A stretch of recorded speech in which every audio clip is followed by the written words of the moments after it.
बोलो। RBSC board में अगर हम अकाउंटेंसी का सिलेबस देखते हैं तो उसमें पार्टनरशिप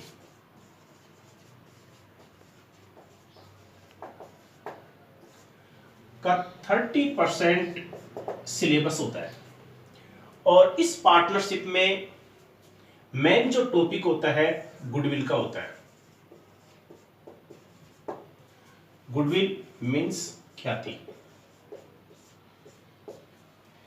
ये गुडविल होती क्या है? किसी भी व्यापारिक संस्था की प्रसिद्धि, पहचान, उसका नाम ख्याति कहलाती है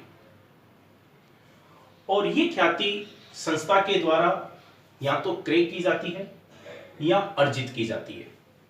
क्रय करने से मतलब है कि अगर किसी चालू व्यवसाय को खरीदा जाता है तो उसमें उस व्यवसाय के लिए अलग से भुगतान और किया जाता है गुडविल के नाम से, जिसको हम ख्याति कहते हैं। लेकिन यदि कोई नई संस्था अगर चलाई जाती है तो ऐसी जो ख्याति है वो कुछ सालों की मेहनत के बाद में कमाई जाती है, यानी कि अर्जित की जाती है। और ऐसी ख्याति के लिए पार्टनरशिप में क्या प्रविष्टि होती है, इसका क्या लेखा होता है, ये मैं तुम्हारे को बता रहा हूं। गुडविल अगर देखते हैं तो गुडविल किसी भी व्यापारिक संस्था के लिए एक महत्वपूर्ण होती है, क्योंकि बगैर गुडविल के कोई भी व्यापारिक संस्था अच्छे से लाभ नहीं कमा सकती है। अगर कोई व्यापारिक संस्था बहुत अच्छे लाभ कमा रही है तो उसका कारण है गुडविल। अब इसमें गुडविल जो होती है इसका मूल्यांकन कैसे किया जाता है? ख्याति का मूल्यांकन करने के बहुत से तरीके हैं। इसमें सबसे पहला तरीका आता है सिंपल एवरेज मेथड।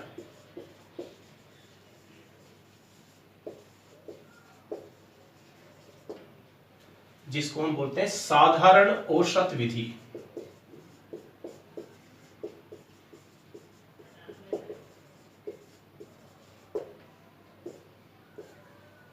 इस विधि में हम ख्याति का मूल्यांकन कैसे करते हैं?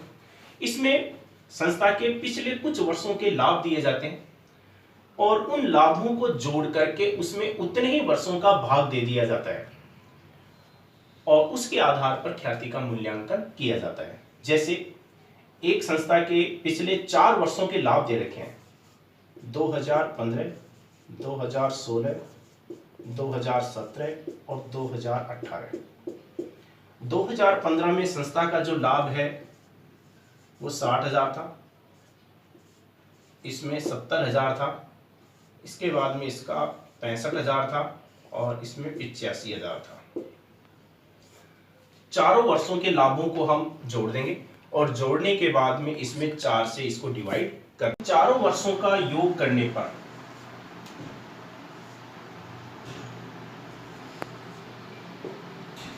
$2,80,000 आ रहे हैं।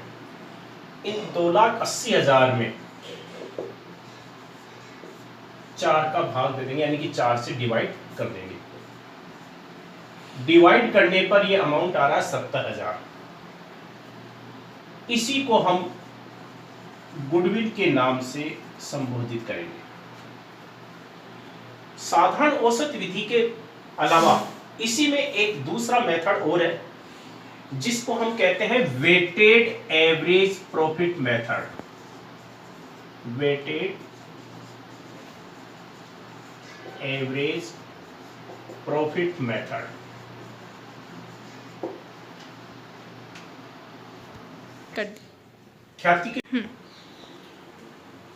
ख्याति के मूल्यांकन की दूसरी विधि जिसे हम weighted average profit method, Hindi में बोलते हैं इसको भारित औसत लाभ विधि। इस विधि का इस्तेमाल ख्याति के मूल्यांकन के लिए तब किया जाता है जब संस्था के पिछले वर्षों के लाभ या तो लगातार बढ़ रहे हो या लगातार घट रहे हो। जैसे एक संस्था के पिछले 4 वर्षों के लाभ दे रखे हैं, 2010, 2011, 2012, 2013। 2010 में संस्था का जो लाभ है वो 50,000 था, 2011 में 60,000 हो गया, 2012 में 70,000 हो गया और 2013 में 80,000। अगर इन लाभों को हम ध्यान से देखें तो इन लाभों में लगातार वृद्धि होती जा रही है।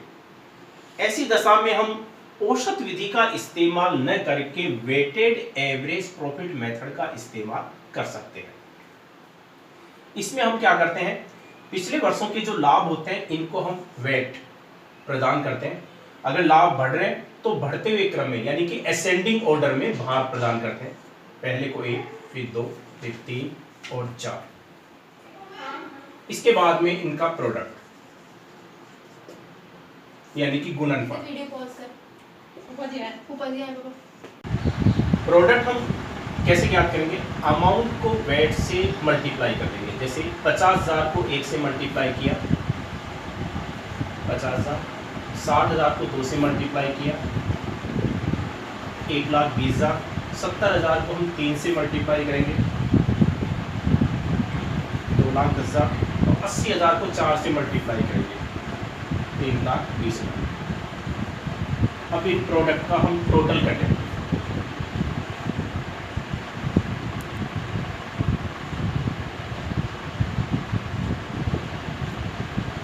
प्रोडक्ट का हम टोटल करते हैं तो इसका टोटल आ रहा है 7 लाख। अब इसके लिए हम गुडविल ज्ञात करने के लिए इसका सूत्र इस्तेमाल करेंगे,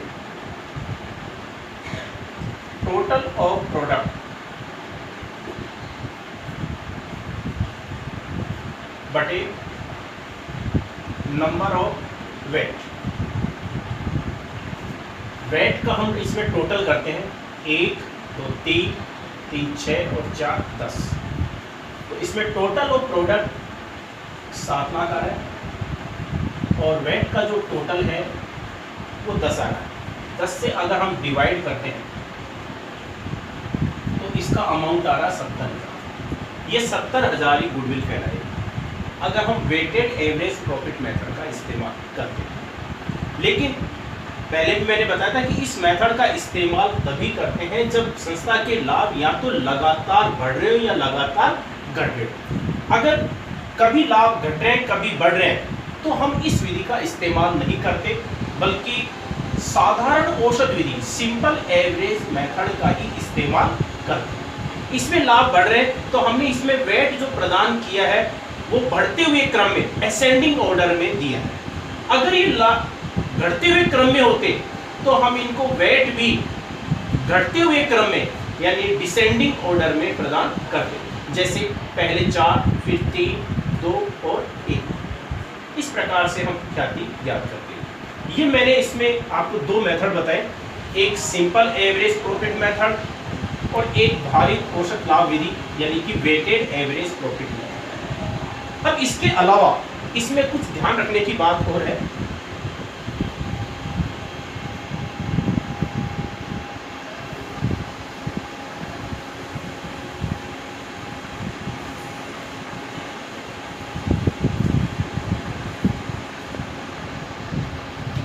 किसी भी संस्था के पिछले वर्षों का जब हम औसत निकालते हैं यानी कि एवरेज, तो उसमें कुछ बातों का ध्यान रखना जरूरी है।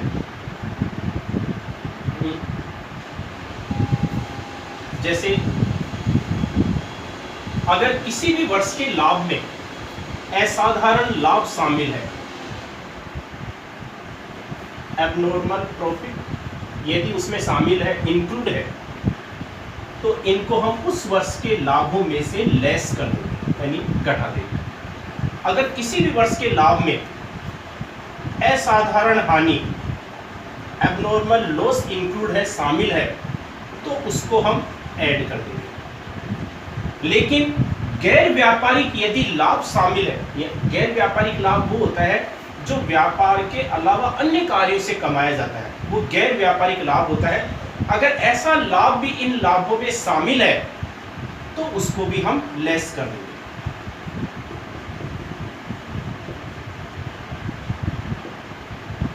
नॉन ट्रेडिंग प्रॉफिट, इनका एडजस्टमेंट करने के बाद में, समायोजन करने के बाद में जो प्रॉफिट आता है वो प्रॉफिट ही एक्चुअल प्रॉफिट कहलाता है। इसके बाद में ही उनका एवरेज निकाला जाता है। चाहे वेटेड एवरेज प्रॉफिट मेथड का इस्तेमाल किया जाए या सिंपल एवरेज प्रॉफिट मेथड का इस्तेमाल किया जाए।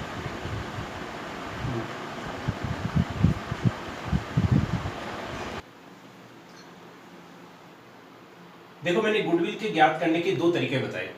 सबसे पहले मैंने बताया सिंपल एवरेज प्रॉफिट मेथड, साधारण औसत लाभ विधि। उसमें मैंने बताया था कि संस्था के पिछले वर्षों के जो लाभ होते हैं उन लाभों को जोड़ करके उसमें उतने ही वर्षों का भाग दे दिया जाता है, जिसको हम गुडविल कहते हैं। लेकिन इन वर्षों के लाभों को जोड़ने से पहले हमारे को ये ध्यान रखना जरूरी है कि अगर किसी वर्ष के लाभ में एबनॉर्मल प्रॉफिट अगर शामिल है, इंक्लूड है, तो उसको हम लेस कर देंगे, यानी कि असामान्य लाभ। असामान्य जो लाभ होता है वो सामान्य परिस्थितियों में नहीं होता है, केवल असामान्य परिस्थितियों में होता है, इसलिए ऐसे लाभों को उसमें से घटा दिया जाता है। दूसरा होता है आपके एबनॉर्मल लॉस, असामान्य हानि। असामान्य हानि होती है वो भी असामान्य परिस्थितियों में होती है, सामान्य परिस्थितियों में नहीं होती है। अगर ऐसा नहीं होता तो संस्था के लाभ ज्यादा होते, ऐसी दशा में इसको प्रॉफिट में ऐड कर दिया जाता है। तीसरा होता है नॉन ट्रेडिंग प्रॉफिट, गैर व्यापारिक लाभ।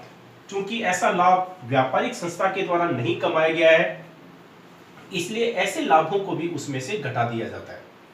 इसके बाद में जो प्रॉफिट आता है वही संस्था का एक्चुअल प्रॉफिट कहलाता है और उसका एवरेज निकाल कर फिर ख्याति का मूल्यांकन किया जाता है। दूसरा मेथड मैंने बताया भारित औसत लाभ विधि, वेटेड एवरेज प्रॉफिट मेथड, जिसका इस्तेमाल हम तभी करते हैं जब संस्था के द्वारा जो लाभ है या तो लगातार बढ़ रहे हो या लगातार घट रहे हो। अन्यथा हम सिंपल एवरेज प्रॉफिट मेथड का ही इस्तेमाल करते हैं।